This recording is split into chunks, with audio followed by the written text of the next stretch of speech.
I got the tree spear at the house and finally got the right weather to be welding without having all the gas blow away or it be raining. For now, I'm just going to do T-joints, one here, one across here and down. I just need to get back to this job. My torches are just about out of gas. My welder's pretty close to being out of gas, and this is the thing that makes me my money. So I need this to be just good enough to get back over there, not break, and earn some revenue so that I can kind of restock. When the machine comes back home and the rake is pinned on, then I can lift it up and I can weld it from the underside. I don't want to be taking the time to fire up a machine and get this thing out of here, put it on the ground, then have to put it back in, and just, you know, always under pressure. But I've beat this thing. I've kind of cut with the torch with what little gas I had left. I kind of cut with the torch, put some little slots so that I could beat these bulged out corners back in a little bit. I pretty much ran out of gas over there. Honestly, it doesn't matter.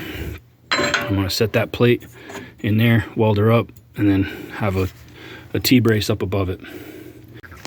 Here's how far I got last night. I wrapped it up when the wind picked up and my little mini spool ran out, which I have to rewind it myself, but it was dark and I was having a bunch of porosity. I had to grind this weld and this weld twice because I just discovered my gas valve on my welder is actually intermittent. It had failed, like where it completely would not flow gas. You know, I thought my bottle was empty, but it wasn't. And I took the side panel off the machine and took the hose off and started playing around. A bunch of crap came out after I held the trigger down for quite a long time. So now that I'm aware of it, if it starts sputtering, I have to like just shut the wire down and then play with it for a while. And when I hear it hissing again out of the nozzle, I turn the wire feed back up and go back at it. But I gotta still weld here and here. I'm gonna make this outer rail so strong that it can shove into a tree and not get mangled. So, and the reason is because a lot of times I'm getting paid to put in a very narrow path, and there'll be a tree right in front of me. You know, there'll be a tree right here. Right, let's say that this tailgate width is all that I can, you know, maybe 2 feet more. So my blade is like 9.5 feet wide. So let's say a 10-foot trail is what I'm getting hired to put in.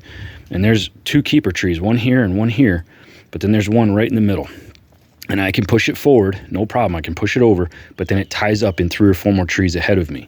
And I can't go around. I have to be able to lift this tree out and lay it down and push forward through this patch. Say that I'm clearing a fence row, I'm right on a property boundary or whatever obstacle. A lot of times that tree is hung up where I want to be able to push it. You know, I could steer the blade, hit it with the pusher box. So that pusher box will bite into a tree. And you can see I've peeled out some teeth. Obviously it bites in pretty hard. But I can bite into a tree and I can steer the blade, but at the extreme end up here, I don't have the leverage to steer side to side like I would if I drove past it and I hit the tree with this. That gives me, you know, more force as I get closer to the blade, and I can, without moving the carriage off the beaten path, I can stay in that lane, come, you know, steer to the right, drive up, and then sweep.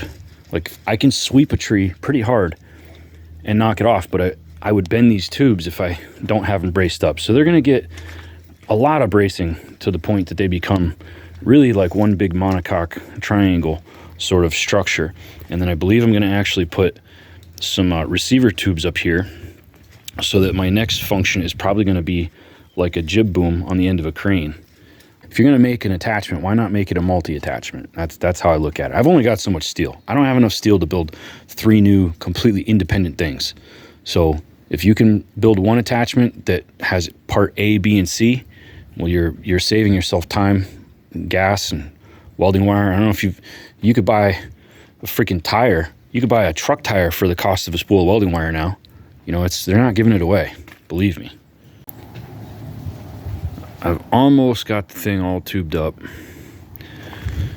I've added in that spreader there, that vertical standoff here, a square tube, heavy wall square tube right here with that bigger diameter, heavier wall round tube right there. I've added this brace right here and then this one right there. The only thing that I've really got left to do now is grind and weld to put this last one on there. You know when you're welding, you get that hot feeling down your leg? Ouch, that burned. There we go, all finished. Praise the Lord. Thanks for watching and God bless you.